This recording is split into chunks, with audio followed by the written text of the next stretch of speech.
You know the type, right? The empire builder, the person who's just an unstoppable force of nature, the one whose sheer will seems to bend the world around them. These are the people who launch the companies, who lead the movements. They're the ones who just get things done. And we admire them for it. We admire their drive, their ambition, that inner fire. But what if that same fire that fuels all their success is also, silently consuming them from the inside out? What's the hidden cost of that relentless, powerful drive? Well, to really get this, we have to go way back. I'm talking more than 2,000 years, back to the ancient Greeks. They were actually the first to formally identify a personality type that seemed to be fueled by this unique internal heat. They called this temperament the choleric, the natural-born leader, absolutely defined by ambition and energy, but also shadowed by this deep irritability and a really quick temper. And their explanation for this was just fascinating.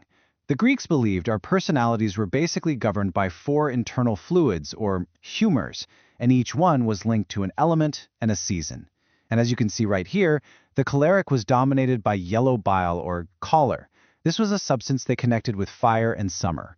It was hot, it was dry, it was the very essence of a passionate, driving force. Okay, so this idea of the 4 humors, it dominated personality theory for centuries. But now, let's take a giant leap forward, right into the high-pressure world of the mid-20th century, because this ancient archetype was about to get rediscovered, but under a much, much more familiar name. So it all started with a simple observation by a couple of cardiologists. They started noticing something strange about the patients in their waiting rooms, the ones suffering from heart problems. They weren't just a random mix of people. No, they seemed to share this distinct personality. They were more active, more energetic, more driven. It was almost like they were all marching to the beat of a faster, more urgent drum. And this observation led Friedman and Rosenman to define a pattern they ended up calling Type A. And it's a profile we all instantly recognize, don't we? The intense competitor, always racing against the clock, and so easily frustrated by delays or, people they see as inefficient. It was basically the modern reincarnation of that ancient choleric. This discovery was absolutely revolutionary at the time. It really seemed like we'd found the psychological smoking gun for heart disease. The message was crystal clear. Your ambition is killing you. If you want to save your heart, you've got to slow down, relax, stop being so driven. But here's the twist. What if that conclusion, the one that shaped medical advice for decades, what if it was just plain wrong? What if the real killer was hiding in plain sight, buried inside that very definition? As more and more research started pouring in, the picture began to change. Study after study just failed to consistently link ambition or a sense of urgency directly to heart attacks. Instead, scientists began to isolate one specific component of the Type A profile that was the real predictor of heart disease. It wasn't the drive. It was something much more specific. And that toxic ingredient? It was hostility.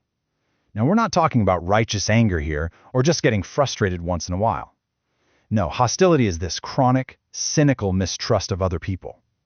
It's the tendency to react to everyday annoyances, a slow driver, a long line at the store, a minor mistake from a coworker, with this disproportionate rage, antagonism, and just pure contempt. It was the hot temper the ancient Greeks warned us about all along. And right here, this is the critical distinction. You can absolutely be a hard-charging, successful Type A person and be perfectly healthy. The difference isn't in the ambition. It's all in the emotional reaction to life's frustrations. The healthy achiever sees a setback and thinks, okay, a new challenge. The hostile individual sees that same setback as a personal attack, an injustice that just ignites their rage. So what does this chronic hostility actually do to your body? Why is a cynical attitude so physically dangerous? Well, the answer lies in this deep conflict between our ancient survival wiring and the pressures of the modern world. Think about it. For most of us, a traffic jam is just an inconvenience. But for someone with high hostility, that red light feels like a personal affront. That slow waiter isn't just busy. In their mind, he's incompetent and disrespecting them. And in that moment, their body doesn't register a simple frustration. It registers a threat, and it launches a full-scale biological counterattack. This is our ancient fight-or-flight response. It's the system that's designed to save us from an immediate physical danger, like a predator jumping out of the bushes. But for the hostile person, this system gets triggered dozens of times a day by these minor little events. Their body is constantly being flooded with stress hormones like adrenaline and cortisol. Their heart rate and blood pressure are always spiking. The real problem is the all-clear signal never comes. Their state of emergency just becomes their new normal. And this brings us right back around, full circle. The ancient Greeks described the choleric as having too much hot yellow bile. We now know what that bile really is. It's the biochemical signature of stress, that surge of cortisol and adrenaline that prepares the body for battle. Their ancient metaphor was surprisingly, almost spookily, close to our modern science. And the immediate impact this has on the heart is just stunning. In one landmark study, researchers had heart patients simply recall a memory that made them angry. That's it. And while they were reliving that frustration, the pumping efficiency of their hearts dropped by an average of 5%. For some people, it dropped over 7%, a level cardiologists consider a sign of a dangerous lack of blood flow to the heart muscle itself. Just the thought of being angry was literally starving their hearts of oxygen. But it gets even worse. Think of your arteries as these smooth, flexible hoses. Every single time that wave of angry blood pressure surges through them, it's like a blast of sand, creating tiny little scrapes and tears on the inner walls.